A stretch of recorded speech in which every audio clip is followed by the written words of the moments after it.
saya dari Pekalongan. Boleh tahu kesibukan Mas Bimo itu apa ya? Saat ini saya kesibukannya sebagai mahasiswa di industri Pekalongan. Semester berapa Mas? Semester 6. Ya, apa kabar hari ini Mas Bimo? Alhamdulillah sehat. Sebelumnya terima kasih ya sudah mengunjungi ke rumah konseling kami. Di sini saya ingin memperkenalkan diri terlebih dahulu. Nama saya Aisyah Rahmanusia, selaku konselor di rumah konseling ini. Sebelumnya apakah Mas Bilal sudah pernah melakukan sesi konseling atau mengetahui tentang apa itu konseling? Belum pernah. Baik, izinkan saya untuk menjelaskan sedikit mengenai definisi, asas, dan kontrak konseling tersebut. Jadi definisi konseling itu sendiri adalah bantuan dari profesional untuk membantu memecahkan permasalahan dari konseling. Di sini kami menjunjung tinggi asas kerahasiaan. Jadi Mas Bilal tidak perlu takut, semua informasi yang Mas Bilal katakan dan ceritakan akan aman terlindungi. Dan di sini ada asas keterbukaan. Diharapkan Mas Bilal mau bekerja sama untuk terbuka menceritakan seputar mungkin permasalahan yang Mas Bilal alami. Tujuannya agar dicarikan solusi yang tepat dari permasalahan Mas Bilal. Seperti itu ya Mas. Siap. Apa yang ingin Mas? Jadi di sini kita akan melakukan sesi konseling selama 10 menit ya Mas. Bisa disepakati? Bisa. Kita langsung saja kita mulai sesi konselingnya. Apa yang Mas Bilal ingin sampaikan kepada kami? Oke, jadi kan di kampus ini di Universitas Pekalongan saya itu kan selain sebagai mahasiswa saya juga memiliki organisasi yang ada organisasi di dalam dan juga di luar. Nah selain itu saya juga memiliki tugas mata kuliah. Nah saya itu kadang orangnya suka juga. Jadi misalkan ada tugas kuliah saya lebih mengutamakan organisasi saya kayak gitu. Jadi akhirnya nanti kok ketika saya itu mengesampingkan tugas-tugas itu menunda-nundanya, saya di akhirnya itu jadinya keteteran terus jadi pusing sendiri di sebelah. Seperti itu ya Mas. Kira-kira Mas Bilal tahu tidak mengapa dari permasalahan yang Mas Bilal alami ini?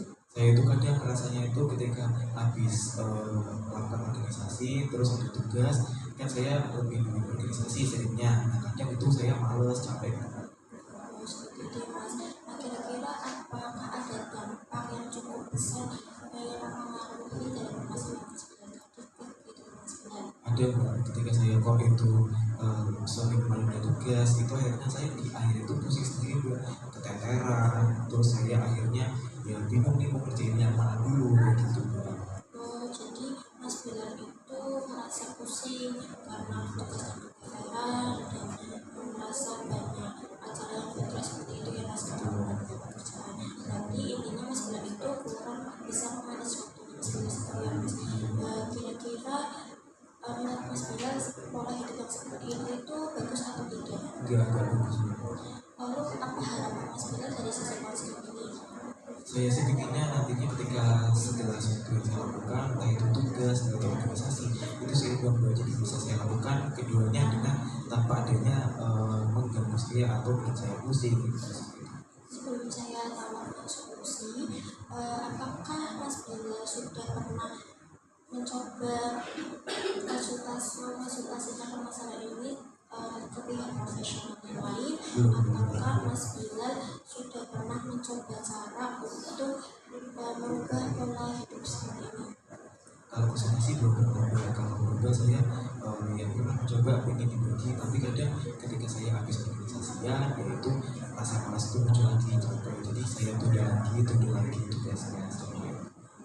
Jadi saya akan mencoba menggunakan solusi berupa mengatur skala prioritas, yaitu Mas Bilal bisa melakukan journaling berupa kegiatan apa sih yang harus Mas Bilal prioritaskan, atau kegiatan apa sih yang Mas Bilal tidak terlalu prioritaskan, dan apa tugas atau acara yang harus dikerjakan, atau Mas Bilal juga bisa menulis agenda harian seperti itu Mas.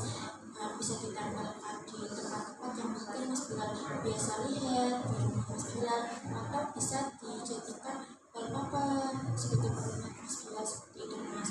Apakah dari solusi yang saya tawarkan tadi Mas Bilal cukup mampu untuk melakukannya? Insya Allah saya bisa. Ya, kira-kira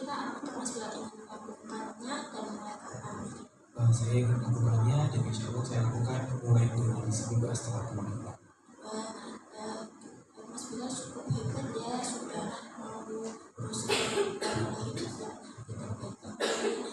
Semoga kedepannya Mas Bilal menjadi pribadi yang lebih baik.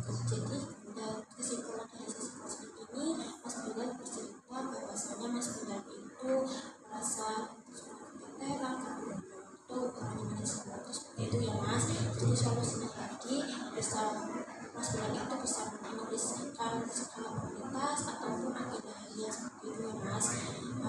Sebelum saya tutup sesi ini, kami sudah 10 menit. Saya boleh meminta feedback dari Mas Bilal sendiri. Iya, saya mengucapkan terima kasih Bu Isa dari sesi khusus ini. Bu Isa sudah mendengarkan cerita saya dan memberikan solusi bagi saya. Semoga harapannya saya bisa menjadi yang lebih lagi baik terima kasih.